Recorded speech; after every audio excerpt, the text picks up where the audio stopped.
Hi, and welcome to the Math Together show where thoughtful educators gather and learn together. I'm Dr. Sue Looney. I'm Heidi Subdani. And I'm Molly Vokey. We're so happy that you're here today. Our question today is with Steve Leinwand. What are 3 instructional moves that you can take right now that will have the greatest impact on learning? We're really excited for this today. Yes. And before we talk to Steve, we wanted to remind you that if you're listening, to please say hello, tell us where you're from. Feel free to ask questions. Steve loves having questions. So if you have questions for Steve or for us, please ask them. And we want to let you know that Math Together is open right now for membership, and we are going to close our membership for the remainder of the year after September, and we are going to open it back up in 2021 in January. So if you are excited about Math Together and you'd love to join our community, please join us before the end of September, and then if not, we will reopen in January. Tammy is here from California. Yay! Yes, we hope that you are not in an area that is with fires and that you are safe. Right. I hope you're allowed to open your doors. I heard that that is not a thing where some people live, that have to stay trapped in their house. And Heather is here with us too. Yay!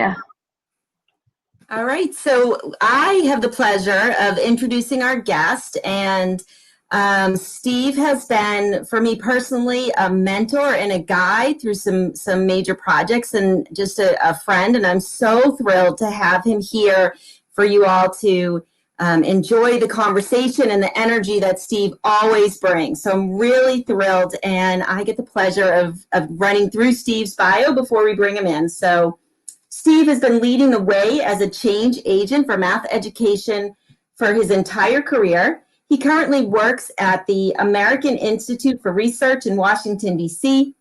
He has worked as the supervisor of mathematics for the Connecticut Department of Education, served as president of the National Council of Supervisors of Mathematics, and he's proud to say that he's only held 3 jobs in his entire educational career.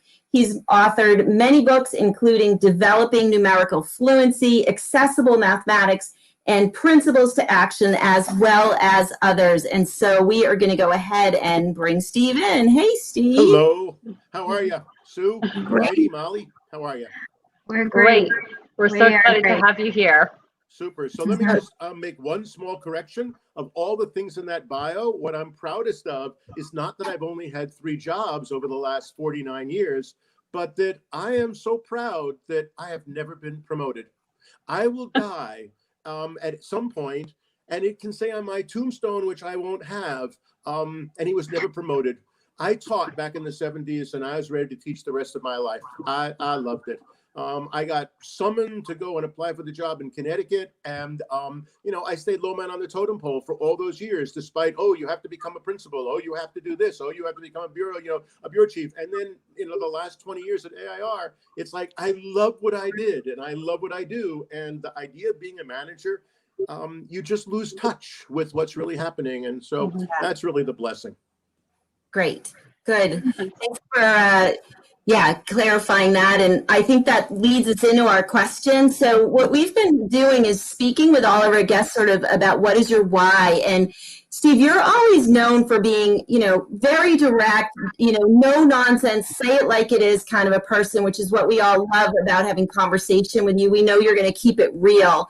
And so I guess we wanted to hear a little bit about your why. Like, why are you so passionate? How did you get here? And maybe you can chat with us a little bit about those things. That's such a great question. And I don't think I've ever been asked, what is your why before? And, so 2 weeks ago, when I read this sort of proposed set of questions, it really forced me to give some thought to, so how did I end up like as a self-confident big mouth who is always ready to say, oh, gee, I was wrong. Oh, look what I learned. I think it started off growing up in a house with 3 younger brothers. The dinner table at our house was an insane asylum. I mean, we're all trying to talk over each other. My mother always said that she had 5 boys because she counted my father as one of the kids. But I grew up in a house where you could say anything, but you better damn be able to defend it. And so I always, I grew up in an environment where you question things. You're allowed to question things, but you sure better be able to defend it because somebody, a brother or a mother or a father, or now a colleague or an administrator or a board member or a superintendent of schools is going to say, can you convince me? And so I think that sort of put some of that in my DNA. I was lucky enough to decide that Harvard and Princeton made absolutely no sense, and I withdrew my applications to those institutions when I was 17, and I accepted early decision to Wesleyan. Wesleyan is wonderful little liberal arts school, part of the Little Ivies in Middletown, Connecticut. I think more than anything else, taught me a combination of a discrimination, a BS filter, and a self-confidence index. And, we often talk about those things as what Wesleyan contributes. They give people a sense of you have value to the degree that you can make compelling arguments, and they better be compelling or they're not going to go anywhere. But you also need to be able to discriminate and call out garbage when it's garbage. And so, that sort of took my normal DNA and I think really put it on steroids. But the real why is I've just been blessed. I mean, I have probably been in more mathematics classrooms and in more schools in the last 40 years than almost anyone you know. I would be in schools 3 times a week in Connecticut. I would be doing workshops. I would be doing observations. I would be doing evaluations. I tend to see, observe, co-teach somewhere close to 150 math lessons every one of the last 10 years. It has just been an amazing database. And so I just feel like if the world has given me these opportunities to see so much, I get to see some of the most incredible teaching. I could talk for 3 hours about teachers all over this country and all over the world for whom it is an absolute honor and delight to be in their classrooms, and no one else is in their classroom. No one else sees what they do. So Steve's why is, how do I spread the word? And, I go back to, accessible math that is really done well. It's sort of like the first chance I had to sort of summarize all that I learned. It really is a gift back to all the people that showed me so many incredible things that they were doing. So that's my why. And here I am, Crazy Steve, having a good time. Right. We appreciate that journey and that insight, starting from the dinner table, needing to make your case, all the way to feeling blessed and taking the opportunities to share with others, sort of what you learned. So I think that we can move into our key question. And Yes, absolutely. So the thing that we're talking about or asking you today are, what are the 3 instructional moves that we can be making right now that will have the greatest impact on learning, given where we are and all that we're going through? So I think that if I was to talk to a beginning teacher, if I was to talk to a principal who says to me, help me improve the quality of my math program, I start with why. WHY. Just look at this society right now. Just look at the utter stupidity. Look at the way in which we have reduced things to multiple choice drivel, to getting right answers in a world that so desperately demands a citizenry that understands as opposed to can regurgitate. And I think that part of this is No Child Left Behind. Just dumb things down. We worry about test scores and right multiple choice answers, and we've forgotten that the essence of understanding is the ability to communicate and to understand. And so when I talk about what one thing you can do that really is so easy, It starts with a mindset that less is more, because you're not going to do 14 mindless worksheet exercises, but you're going to do 4. And the first one you're going to do together, and you're going to have a discussion about why is that? Who did it differently? Why can you convince me that it's true? Those are the essence of building mathematical understanding. It's not by regurgitation, it's by understanding. And then we do one in teams, and kids work with each other and they talk about it. And then the team shares with the other team. I mean, those are simple classroom management things that you all know we see far more in first and second grade, a little less in third and fourth grade. And by the time we get to high school, it's like, shut up, sit down, and just, follow the rules, do a worksheet, do the homework. It's practice and regurgitate. And there is almost never a why. And in case you think that's not true, just look at the unit tests. Look at the tests that are in the textbooks that people use in middle school and high school. And they are almost all just simple answer, check, check, right, wrong, right, wrong, right. So I encourage teachers to tape their Zoom lessons now. Listen to how often you say why when we're back face to face, or if you are lucky enough to be in a school that has the ability to have kids back face to face, put an iPad in the back of the room, just put it on video and only sees the back of kids' heads, and listen and count how often you follow up and answer with, oh, interesting. Why? How do you know? Who got a different answer? That to me is the essence of less is more. 2, particularly in these times, I am blown away how much we know that cumulative review is essential. Kids forget.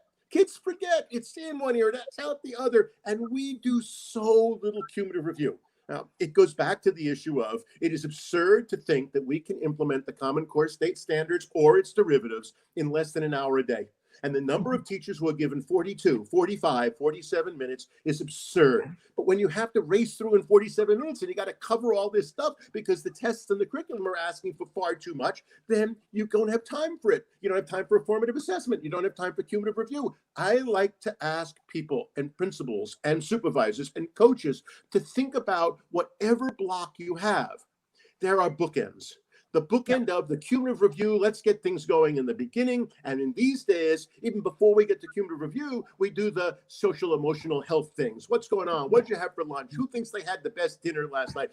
Any number of things that just pause. You're human. Screw the content for 5 minutes and let's be human as we sit there and see people through this ridiculous little square on a computer screen. But I think that cumulative review, where every day we give kids 3 problems, one from last week, one from last month, and one from last year that may or may not be prerequisite or diagnostic for what we're going to do is critical.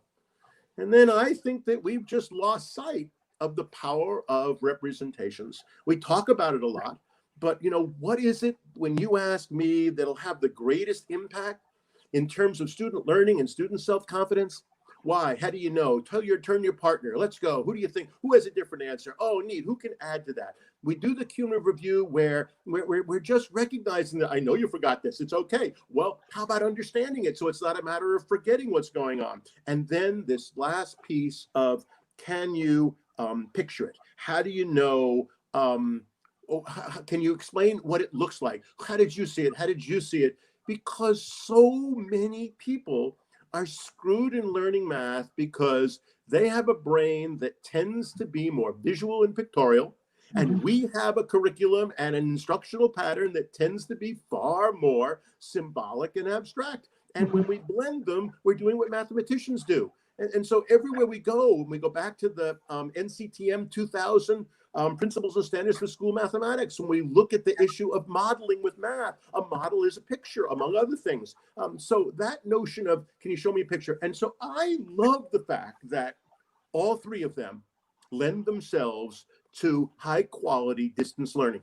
That every single kid can take a piece of paper and hold it up, just like I hold up this piece of paper. And I've seen it happen. And the kids are putting it in their little thing, and then the spatial visualization of where's the camera and how do I get it right? And the teacher can scan all the little squares and go, okay, cool. Hey, neat. Okay, Heidi, can you talk about what you did and how your answer is? And what about this? And look at that. Let's talk about the fact that 3 of you got a different answer, right? And then a kid will inevitably scream out, well, that's wrong. And I go, yeah, big deal. Why is it wrong?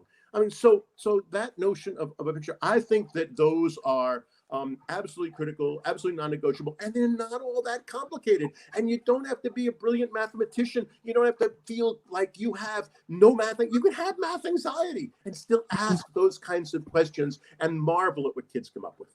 So that's, to me, is the micro level. Go ahead, Sue. No, and I was going to say, I think asking the questions have absolutely always been important, but like now's our moment because we're so disconnected. And so we've got to be quiet and hear their voices, even though we're from a distance. And you know, it's just so critical so that we feel connected as we're learning in this space. Yep. Yep. Exactly. So if those are the micro things, I mean, the things that I think everyone has to worry about at a different level is we need to recognize that the best learning that any of us ever do does not come through our ears. It is not hearing and taking notes. That in fact, it is thinking and pondering and reasoning, and it is thinking and pondering based upon stimuli. And so as I sit in more and more classes, as I teach more and more classes, as I work on slides to be able to do demonstration lessons, I am more and more convinced that the single most powerful determinant of their learning is our questions. We all know that if we ask the right question at the right time, the whole lesson is a success. If we know we forget that lesson because we didn't write it down, because it's not on one of our slides, the lesson falls apart. And so, you know, when we're doing whatever, a textbook lesson, a non-textbook lesson, we're doing a Desmos activity, I don't care what you're doing. We're taking something from Bridges or we're taking something from illustrative math. Every one of those lessons, there is this moment of pause.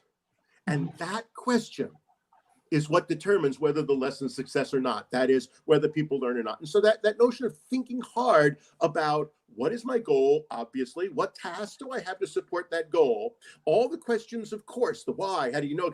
Whoa, so I'm confused. Why is it that it works both ways? Right. Well, there's a deep mathematical principle underlying now because it's the same thing. What makes it the same thing? And I think that's just a key piece that, you know, takes longer to do. But that's why, I mean, coaches are involved in that. You can't just ask people to do that without some support and help. And that speaks to the other missing piece. I just think that in these crazy times, there really is only one question that every sentient human being needs to be asking. And that is, when we do finally come out of this nightmare, what does the new normal look like? I mean, you have to be, I think, a hard-hearted Scrooge not to realize that we need some substantive changes in social justice, in healthcare, and in education. You've got to have your head in the ground if you don't realize that we are all paying the price, that every person in this society does not have some kind of viable healthcare. I mean, so that just is a no-brainer. I mean, I don't care that you have to pay for it. The fact of the matter is, you have to pay for it because it's for your own good. You have to pay for it because it's not fair that in the richest, greatest country in the world, we have, you know, no mechanism for that. Then I can go on and on about social justice. That's what everyone is talking about, and I'll talk about that in a second when you ask me, you know, the last question about what I'm playing with now. But the isolation of the professional is even more tragic now. We have it all visible. We can record it. My goodness, we can have Fridays off. We can do professional development based upon Molly's teaching her lesson. We can see how Molly chunked it. We can see how she used the kids online, offline, how she does asynchronous stuff, how she manages to put together an hour lesson that keeps kids engaged. You can see that they're not squirming around. You can see that they're attending. You can see that they're working. You can see that they don't have to call their mom or their dad over. I mean, so we don't have mechanisms for the professional collaboration. I mean, my granddaughter is back in school. It's face-to-face. Okay, only 400 kids. It's a private school, blah, blah, blah, blah, blah. But the teachers had 4 days before anything. Having done all the distance learning last spring, 4 days to say what worked, what didn't work, how do we do it better, what do we change, and how do we learn how to do it better. And they did it in part by teachers who were more successful than others, got to help others work on that stuff. I mean, one of my sons right now is getting paid to simply work with an older professor at the same, university he's an adjunct at, to help her use the technology to teach her courses. The dean is smart. The dean says, look, this is not working. This person doesn't get it. This person is an artist, right? Well, Jason's an artist too, but he's also a technology guy.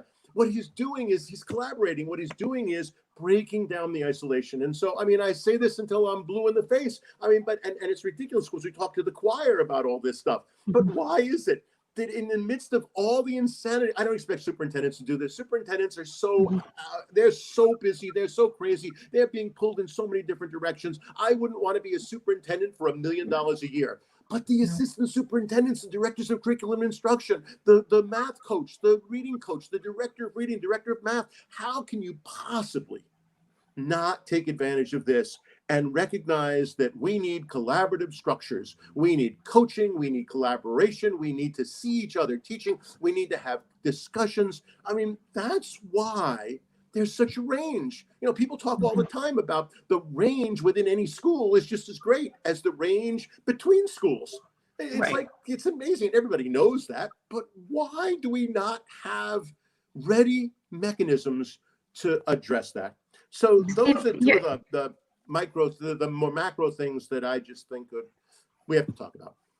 Steve, I think you're so right. Heather is saying there's a huge technology learning curve, and I had an opportunity during quarantine to work with one of my districts remotely, and so we would meet by grade level, and there really wasn't a set agenda that the district wanted me to work on. So I just dealt with whatever it was at the time that they needed to talk about.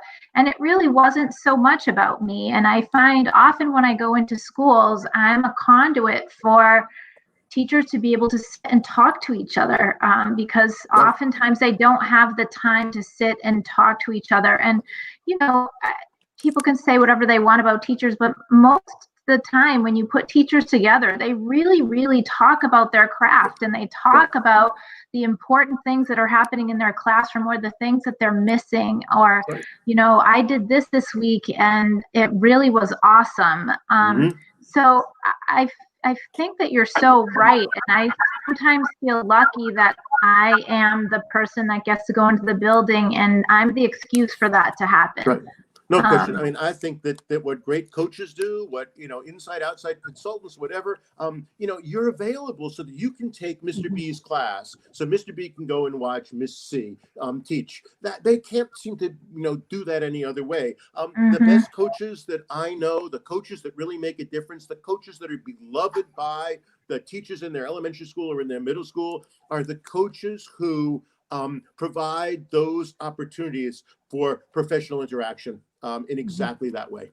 And the coach will tell you, I make more difference when I make those linkages between and among teachers than I do when I simply sit in the side of a room and do a little bit of coaching.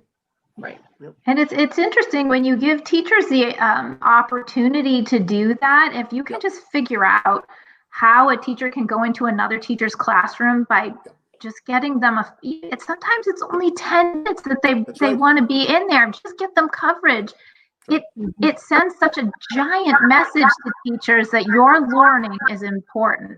So we talk about collaborative structures. I break it down very simply. People cannot do what they can't envision.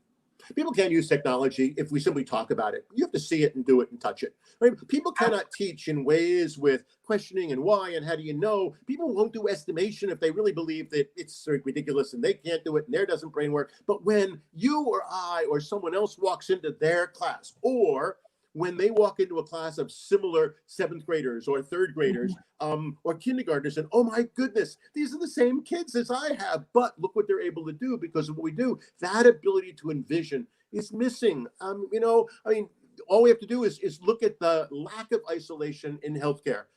I had my annual physical this morning. And so my doctor went from a solo practice for the last 30 years, and he's now in a small practice with a whole new staff. And so it's in a new facility, and I was blown away by the collaboration and the interaction. People are just not doing things all by themselves. One person's taking blood. There's another person that's in the room watching what they're doing. You're held accountable in those ways. And, we get tied, and I don't think that it works. And I think that you're absolutely right. almost every teacher I know welcomes those opportunities. In fact, the joke in all this is I'll get summoned to a school, and the first thing I hear from the principal is, "Oh, by the way, we're really glad you're here today. You know that there are 12 members of the math department." I go, "Yeah, I'm really excited about today." He says, "Well, I have to tell you, you are not welcome in room 212 and 218.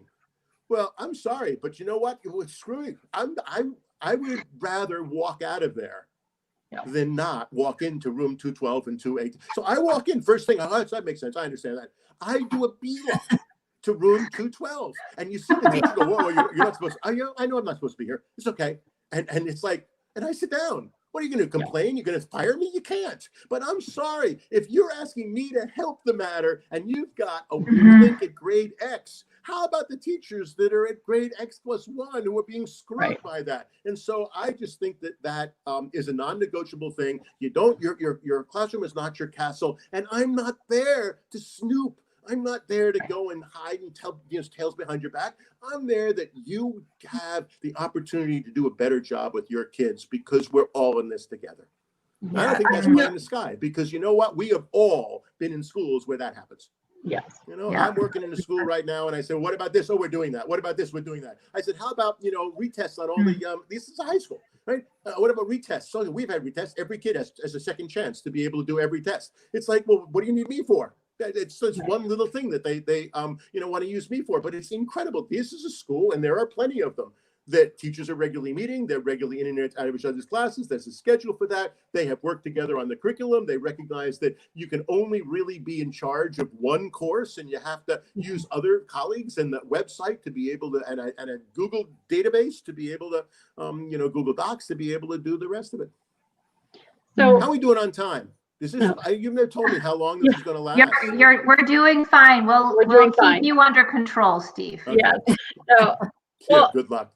I wonder though, like as you're talking, and so it's making me think in some ways that we're so much of what we're trying to do, not we are so much, but like education in general is currently just trying to reproduce what we've had for years versus taking the opportunity to do things differently. And so I just, I think about if we just look at the kids of those of us here on this call, that we're still starting at 7:30. Why? They're high schoolers. Like high schoolers are night owls who like to sleep in late, and and your class ends at 4:03. Like, and why do so much? Well, Heidi, for the after school sports that are not happening right now. Right. Why aren't we just blowing it up? And, just really taking the opportunity for the times for collaboration and times to, if we are remote and going asynchronous at times, why are we not using those opportunities to go into another classroom or visit a colleague? Or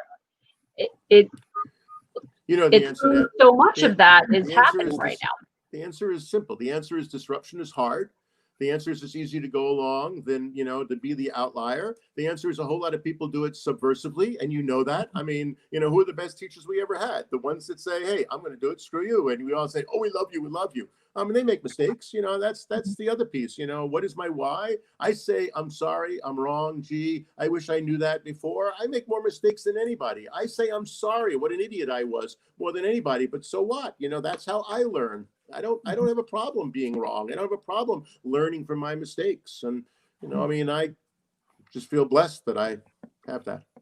I feel a little bit hopeful in this moment, Steve, because I am seeing that change happening in the collaboration, and it's in Massachusetts, it's really just getting rolling for a lot of towns, but towns have put aside an entire day for collaborative conversations. Great.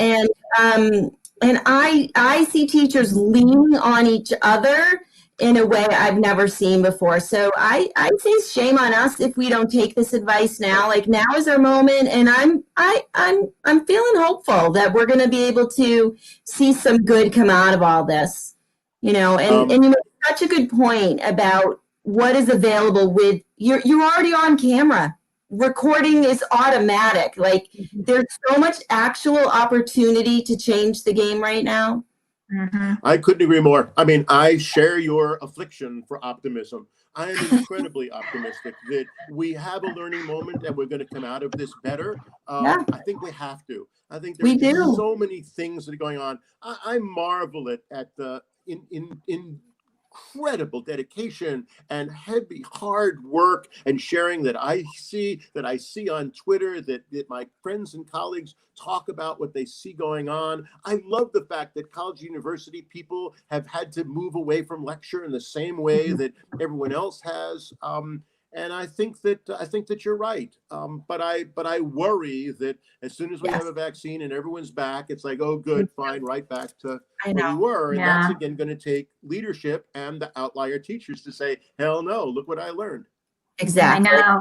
It definitely we need to have more structures put in place while this is happening that will last longer. Right. Heather is saying that this conversation is making her hopeful, and she's saying that teachers having to integrate technology is, even though that is something that's tough for them, that they have to do it. So, Yep.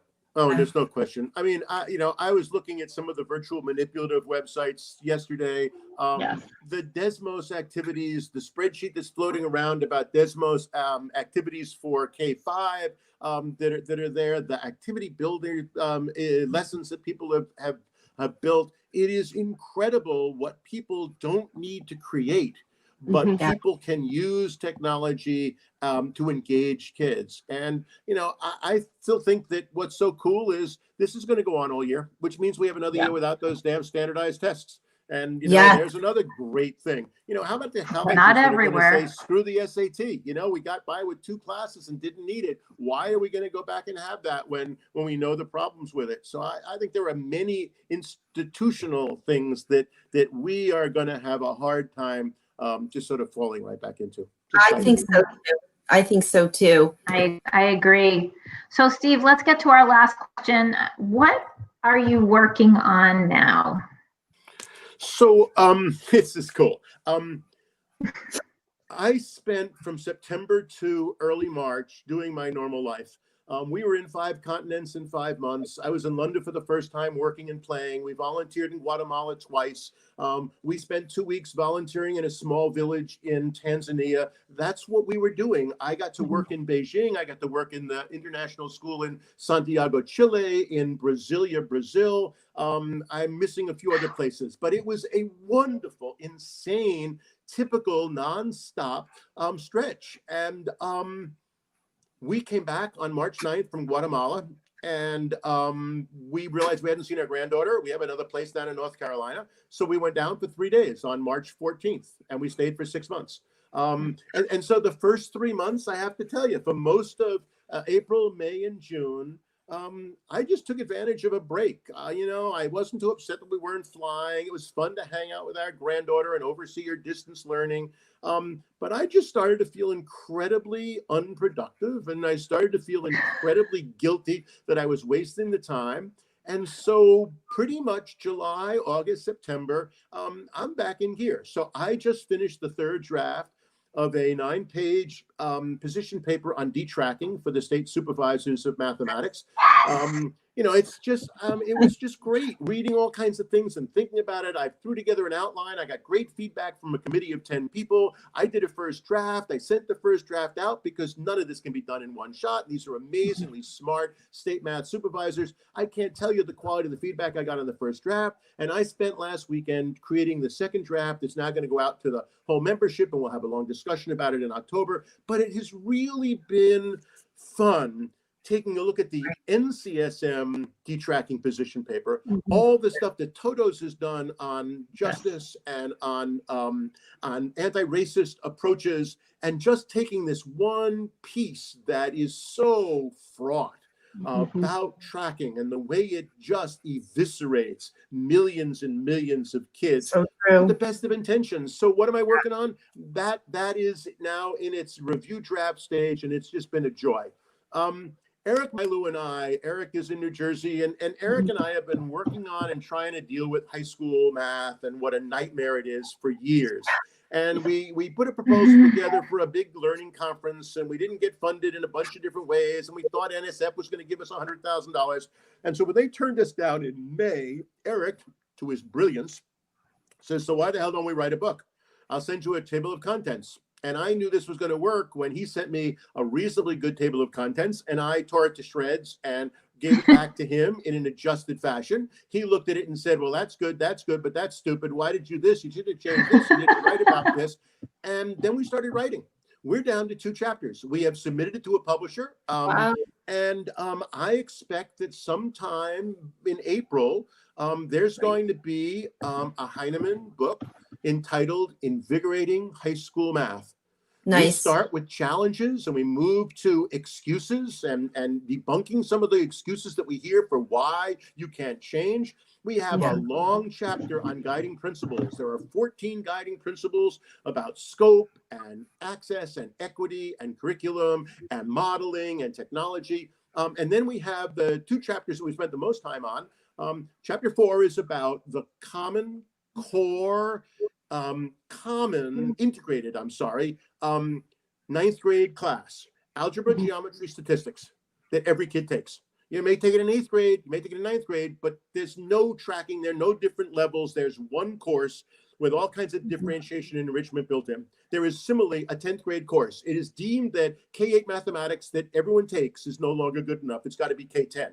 And so those 2 courses, and then because high school still is living and dying by calculus, we have a very clear proposal that aligns with what's happening at colleges and universities. And chapter 5 is these equally rigorous, differentiated pathways, a quantitative pathway, a statistical pathway, and a calculus pathway that leads directly from high school into college. And so we've got objectives and purposes and course outlines. Wow. And then the next part of the book is all examples. Pedagogical changes, examples. Technology, examples. Assessment, examples with what an assessment might look like. A chapter on modeling, a chapter on implementation, and then resources. And so you hear me, it's just been long overdue. And so the only other thing that I've been talking about, as you know, because you've heard me say it, for like 2 years is updating the great online resources. And so I've got 1,000 different things all over the place and I'm putting them together, but I swear that sometime by November 1st, I will have an updated, reformatted, great online resources that people can use because it's all there. Right. Wonderful. Wonderful. You can find that on your website, right? Yes.